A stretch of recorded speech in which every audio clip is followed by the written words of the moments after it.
એક ભાઈ છે ને એમની ઘરવાળીને શાકભાજી લાવવા પૈસા આપતા ને તે ઘરવાળી કેવું કરો હો આપ્યા હોય ને તો હોય હો પતાવી ના જાવ, 200 આપ્યા હોય 200 પતાવી ના જાવ.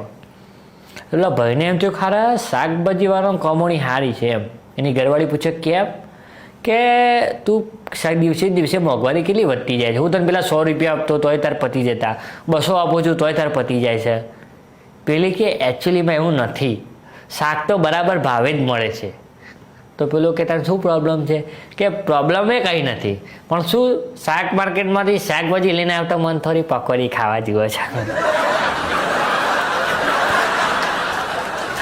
એટલા કે તમે પેલા 100 રૂપિયા આપતા તો હું 30ની પકોડી ખાતી, આવા તમે 200 આપો તો હું 60ની ખાઉં છું. પૈસા ક્યાંથી બધા ક્યાં હતા?